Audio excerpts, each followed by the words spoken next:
queria falar um pouco para vocês em relação ao homeschooling, porque eu tenho acompanhado a luta da Adriana, do Dr. João também, de divulgar os males do Plano Nacional de Educação, do Sistema Nacional de Educação, de tudo que foi discutido na CONAI. E dentro do que foi dito pelos ativistas da educação, essa turma de esquerda, uma das coisas que eles mais atacam é a educação domiciliar. Porque apesar de não ter um grande impacto aqui, que a gente tem em relação ao número de pessoas mesmo, porque não são tantas famílias educadoras no Brasil em termos proporcionais, até por uma questão legal mesmo, né? Aqui, alguém aqui faz parte de uma família educadora, é pai, mãe, homeschooler? Ah, ok. Ah, sim. Pois é, isso aí é uma coisa que eu tenho acompanhado bastante, né? Até porque eu presto consultoria para famílias educadoras, a Marília, minha esposa, é advogada e defende famílias educadoras. Então a gente tem acompanhado a angústia dessas famílias, porque a gente percebe que depois que esse governo entrou, houve um impacto absurdo de perseguição a essas famílias. E a gente percebe que é fruto também de um ativismo judicial que está acontecendo no Ministério Público, que existe até algumas orientações oficiais para perseguirem famílias educadoras, mas que não fazem nenhum tipo de abandono intelectual, mas eles usam esse argumento que está lá no Estatuto da Criança e do Adolescente, mas a gente sabe muito bem que esse não é o grande problema. Sim. Porque a gente está falando de educação. Sim. Por que esses termos em inglês? Nós estamos no Brasil, nós estamos falando português. Eu acho que não, esses termos aí, homeschool, porque vem de lá, mas tem que falar em português. Não, eu sei que não é ele, mas eu acho que devia acabar, cortar isso. A gente está discutindo. Gente, não vai resolver os problemas, mas isso é uma coisa que eu considero errado como brasileira. Eu acho que eu sou brasileira, tenho que falar português. Tudo bem, eu acho assim que por uma questão de hábito e tantas pessoas que discutem esse assunto acabaram usando o homeschooling, tanto é que no próprio documento do pessoal da esquerda usam esse termo, mas se a senhora ou qualquer pessoa não se sentir à vontade com o termo, não tem problema usar a educação domiciliar, né? Usam muito o termo família homeschooler, que eu prefiro também usar família educadora, né? Tanto é que foi a pergunta que eu fiz, mas vamos pensar, assim, se por um acaso eu falar homeschooling, entendam como educação domiciliar, que está tudo certo, então a gente... o importante é a gente pensar no problema que está sendo a discussão que está acontecendo hoje, especialmente lá no Congresso em relação ao Plano Nacional de Educação. Mas, enfim, mas antes de falar um pouco da questão política, eu quero falar um pouco da questão cultural, porque a gente já aprendeu muito, né? O Olavo de Carvalho sempre falou isso também, que a cultura precede a política. E nós vemos muito claramente que existe um processo de tentativa de estigmatização das famílias educadoras. Você percebe a sociedade, a mídia, as ONGs, falando mal dessas pessoas que querem simplesmente aquilo que é o melhor para suas famílias. Eu me lembro, por exemplo, quando, isso já tem uns 2 anos, tem um programa que eu nem sei se existe mais, porque hoje em dia eu só assisto TV aberta para ver esporte. Então não sei se existe ainda um programa na Globo que chama Profissão Repórter, daquele comunista safado, com perdão do pleonasmo, o Caco Barcelos. Teve uma vez que eles fizeram um programa específico sobre homeschooling. E eles estavam falando, buscaram algumas famílias em Brasília que fazem educação domiciliar. E aí, uma delas, eles chegaram numa casa, viu lá tudo organizado e começaram a mostrar um menino de 9 anos lendo um livro do Júlio Verne e, mais do que lendo, fazendo um fichamento. Olha, quantas pessoas que vocês conhecem com 9 anos leem Júlio Verne? Ou, vou jogar um pouco mais baixo, quantos universitários vocês conhecem que sabem fazer fichamento? Então, você tem ali um menino de 9 anos fazendo um fichamento de um livro do Júlio Verne. E o que chamou mais atenção dos jornalistas ali, discípulos do Caco Barcelos? O fato de que o menino, além de ler literatura clássica, ele tem aulas de catequese em casa. O horror dos horrores, é aula de catequese. Aí enfatiza uma imagem da Virgem Maria e um terço, para mostrar que eles são fundamentalistas religiosos.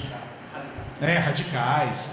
Então, você percebe que existe esse processo de estigmatização para mostrar que crianças que fazem educação domiciliar tendem a ser crianças bitoladas.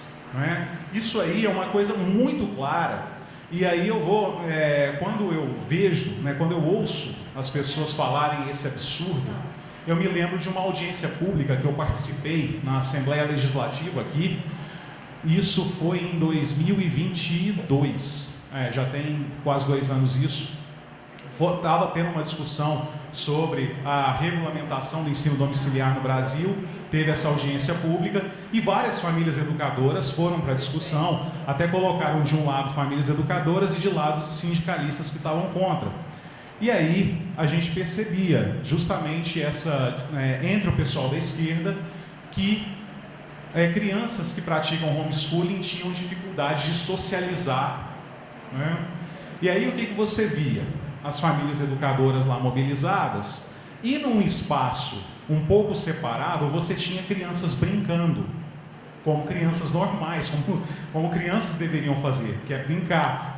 Crianças que nem se conheciam foram lá, conversaram umas com as outras, como elas já fazem, sempre fazem, porque a família educadora não fica deixando o menino enclausurado, como as pessoas pensam.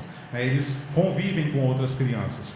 E eles estavam fazendo isso de maneira ordeira e eles estavam felizes. Agora vai ver um menino que tem uma educação normal, uma educação formal, o que você faz quando ele sai de casa? Primeiro que tem uma dificuldade, se não tiver área kids no restaurante, os pais nem vão. Ou então, quando vai, ele tem que levar um celular ou um tablet e não interage com outras crianças. Então, você percebe que já estão chamando eles de fundamentalistas só porque ensinam religião e ensinam que eles são bitolados, quando na verdade são crianças fazendo o que crianças normais fazem. E aí piora. Tem um projeto que está tramitando no Congresso, ele passou na Câmara em 2020, no começo de 2022. E esse projeto que passou, quando passou na Câmara, agora ele está lá no Senado, Rodrigo Pacheco sentou em cima dele, mas na Câmara ele já foi aprovado. E eu me lembro a época, a Ilona eu não estava aqui mais cedo, a Ilona deve ter falado Todos pela Educação na palestra dela, mas quando eles foram falar de educação domiciliar, dar um parecer, eles disseram que com a regulamentação da educação domiciliar haveria uma tendência de aumentar o abuso sexual de crianças. Aí eu vou recorrer aqui à minha colinha, porque é importante dar alguns dados do absurdo que eles estão falando. Para começo de conversa, eles usaram um dado lá dos Estados Unidos, de uma pesquisadora de Harvard, eles sempre dão essa carteirada, uma pesquisadora de Harvard, que no estudo dela mostra que pais educadores tendem a ser abusadores. Aí eu fui ler o estudo diretamente, eu não fui no tweet da presidente do Todos pela Educação. Aí eu fui ver lá que os tais pais abusadores é de um dado que essa pessoa tem, que desde 1986, ou seja, quase 40 anos, foram registrados casos de 26 abusos.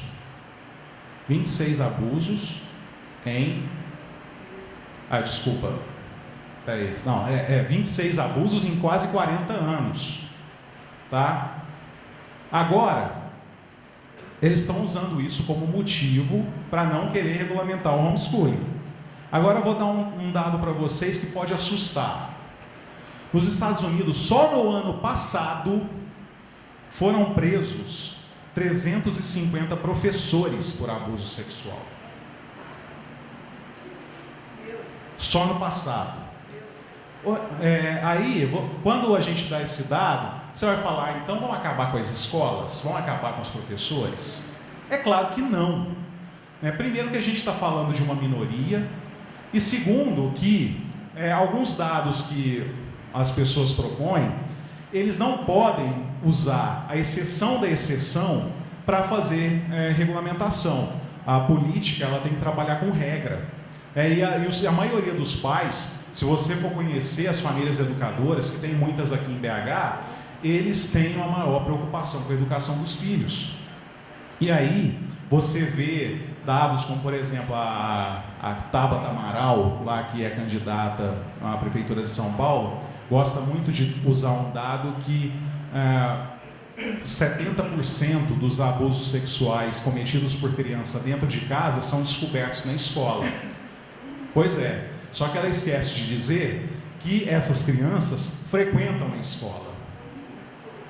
Então, existe uma incoerência na hora de você dar alguns dados que não justifica essa perseguição contra as famílias educadoras. Mas essa perseguição acontece justamente porque você vê a esquerda lutando para controlar o que está sendo ensinado para as crianças. Tanto é que tem uma outra questão, além do abuso sexual em si, que deve ser combatido tanto dentro das escolas, quanto na fiscalização, eventualmente, de conselhos tutelares, até porque o conselho tutelar ele tem que agir onde existe uma suspeita de crime.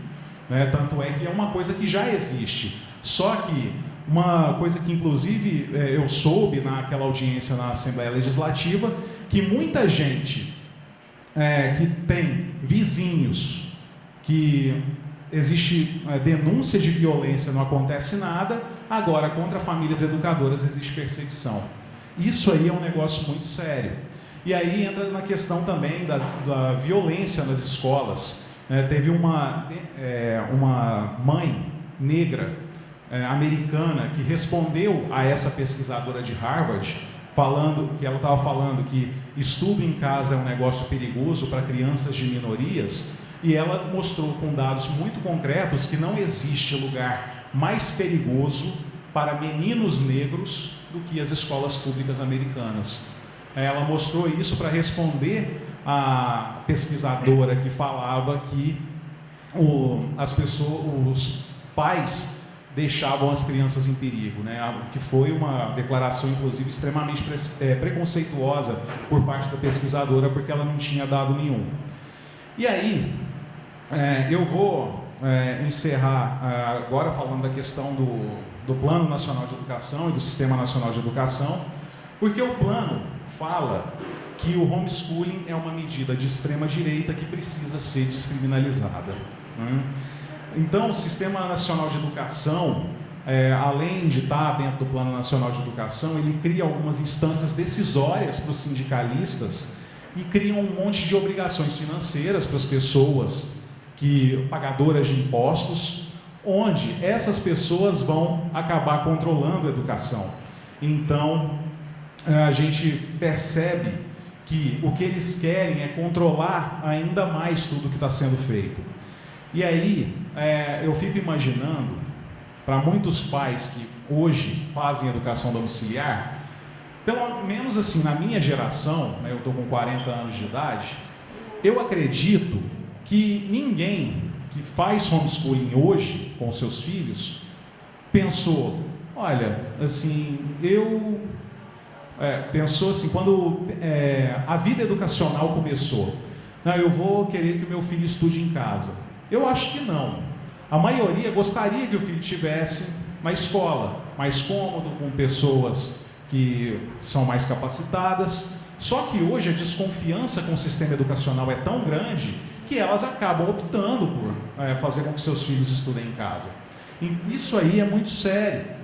E quando eu falo que essa proibição do homeschooling pode afetar até as pessoas que não praticam o ensino domiciliar, a gente acaba percebendo que o homeschooling, para muitas famílias, é a única saída de você ter um sistema educacional diferente. Então, o Estado, hoje, no fim das contas, parece que acredita que os pais só servem para duas coisas, que é gerar os filhos e gerenciar o parco recurso que sobra para ele depois de pagar tanto imposto. Ou seja, os pais hoje têm muitos deveres e nenhum direito. O direito, um deles inclusive, é sequer definir qual que é o modelo educacional dos seus filhos. Inclusive, é algo que precisa ser combatido, porque esse direito não é algo que está só na Constituição, que é algo que foi pensado por políticos de agora. O direito ao modelo de educação dos filhos é algo que está previsto na Declaração Universal dos Direitos Humanos. E isso não está sendo cumprido aqui no Brasil, quando você vê tanta perseguição às famílias educadoras. Na prática, o homeschooling ele não é um crime. Tem uma decisão do STF que falou, homeschooling não é um crime, ele só carece de regulamentação nacional. Só que, enquanto essa regulamentação não existe, essa perseguição às famílias educadoras não deveriam estar acontecendo.